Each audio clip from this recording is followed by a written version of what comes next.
Just recently, Stranger Things Season 5 dropped its final trailer. Even though it's only about 2.5 minutes long, it is absolutely exploding with hidden details and Easter eggs. So today, I'm going to break down the entire trailer frame by frame to help you piece together the storyline ahead of time. The scene opens with that chilling whisper from Vecna.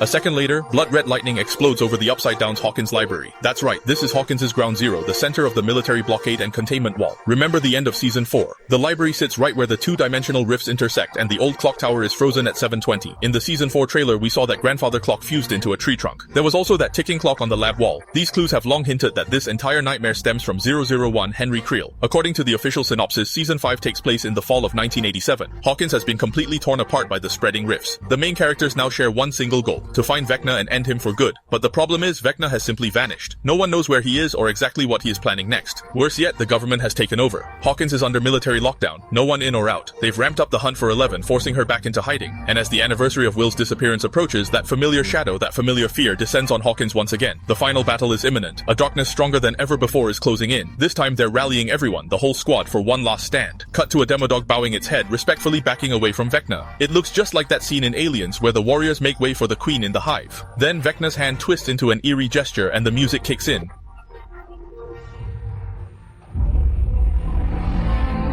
Queen's iconic 1986 hit, Who Wants to Live Forever, starts with Brian May singing, and then Freddie Mercury takes over the vocals. The lyrics deeply question the true meaning of eternal life. If life never truly ends, then what is the value of death? This song is often played at memorials, such as Princess Diana's funeral. Its deliberate use here in the final Stranger Things trailer is clearly no accident and certainly no coincidence. It strongly implies that someone will likely die in Season 5, probably a beloved core character who has been with us since Season 1.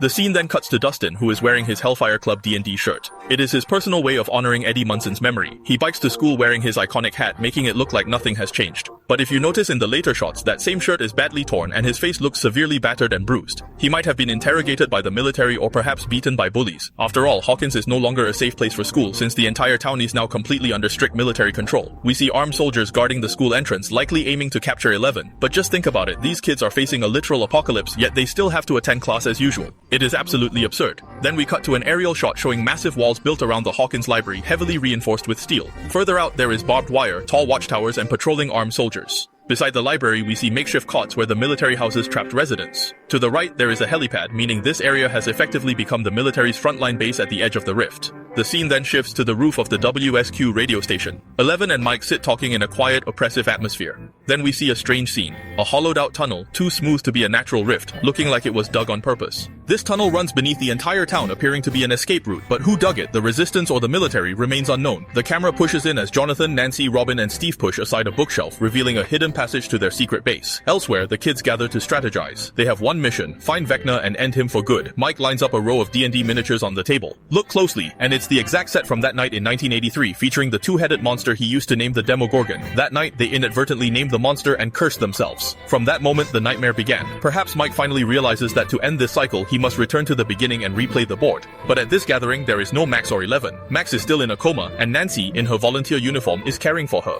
This highlights an absurd reality. Despite the military lockdown, people still clock in for work and school. The world is collapsing, yet life is forced to feign normalcy. It's a truly ironic and heartbreaking scene. Meanwhile, 11 and Hopper step into the ruins of the Upside Down, surrounded by twisted buildings, floating ash, and hanging vines. Suddenly, she leaps into the air, defying gravity as if carving an invisible wave of energy. She isn't flying, she's practicing gravity manipulation, a skill she began testing in Season 4. As the Duffer Brothers once said, 11 won't fly around like Superman. She remains a child weighed down by reality, so this jump symbolizes her struggle to break free. The camera pushes in, revealing a massive wire fence. At first, you might think that's the Hawkins blockade line, but look closely, it's actually a mirror base in the Upside Down, meaning the military hasn't just sealed off reality, they've started extending their reach to the other side. In the latest Entertainment Weekly interview, the Duffer Brothers confirmed that in Season 5, the military has officially entered the Upside Down to set up operations. Next, we hear a heavy piece of dialogue as 11 speaks to Mike.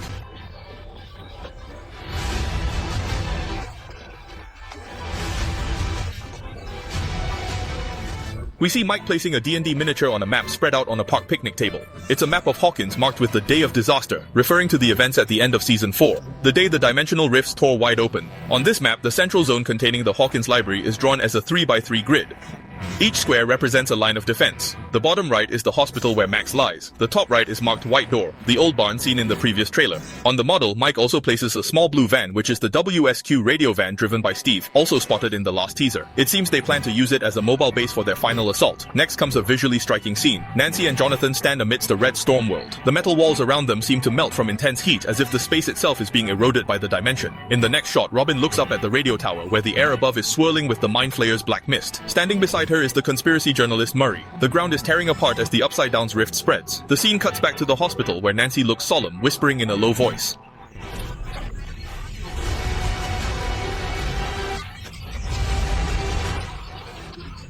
Then Nancy lowers her head, frantically washing her hands as blood runs through her fingers. That isn't monster blood, it belongs to someone.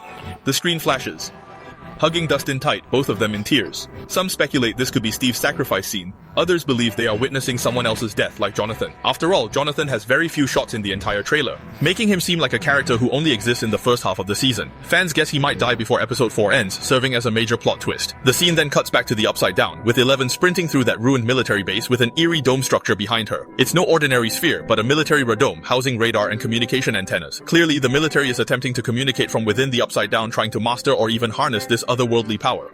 Just then, 11 raises her hands and pushes forward. The explosion glows red at the center, then shifts to blue, with energy ripples spreading out like a tidal wave sweeping right over Hopper's head, finally crashing into that towering organic wall. It resembles the wall from Game of Thrones, only made of organic matter. According to the Duffer Brothers interview, this scene is actually from Volume 2, specifically the Christmas release of episodes 5 and 6. They also confirmed that while most of the trailer is taken from Volume 1, meaning the first 4 episodes, at least one shot from every episode is included, even from the New Year's finale. Looking back at that energy explosion as the blue energy spreads, there is a clear core at the center. If that really is power released by 11, is she closing a rift or destroying the Upside Down? Notice the shockwave moves upward into the sky. In other words, 11 might be trying to invert the structure, folding the Upside Down back into reality. If that's the case, it could mean she's preparing to end this world herself. In an interview with Entertainment Weekly, the Duffer Brothers finally revealed that Season 5 will solve the 2 oldest mysteries: what the Upside Down actually is, and why Will was taken in the first place. Remember Season 1? November 6, 1983, the starting point of the whole story. 11 accidentally tore open a dimensional rift during an experiment, creating a mirrored Hawkins.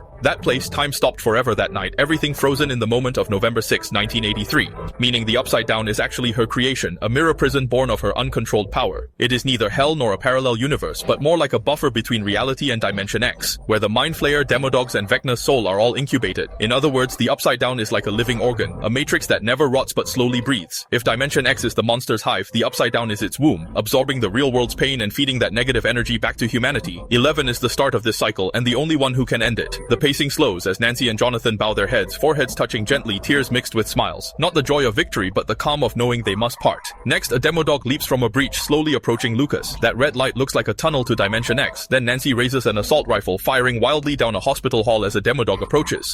We then see Dustin and the others on a rooftop, red lightning crackling around them. Floating rocks hang in the air. You can even see someone falling from the sky. Some say it's 11, others think it might be Will. That shot perfectly matches Will fleeing in his dream from the last trailer. Next is a heavy emotional scene, everyone circling a weeping Jonathan. It might be a moment of farewell. Then Erica stands at Hawkins High, backed by the school crest with its tiger paw. Interestingly, the actress is much older than the character she plays. Cut to Steve, Nancy, Jonathan, and Dustin driving that antenna-rigged van, smashing right through a residential wall in a chaotic escape. Meanwhile, 11 is traversing a collapsing graveyard. Some speculate this is her battlefield against Vecna. Those fallen tombstones might symbolize the past and all the souls Vecna has taken.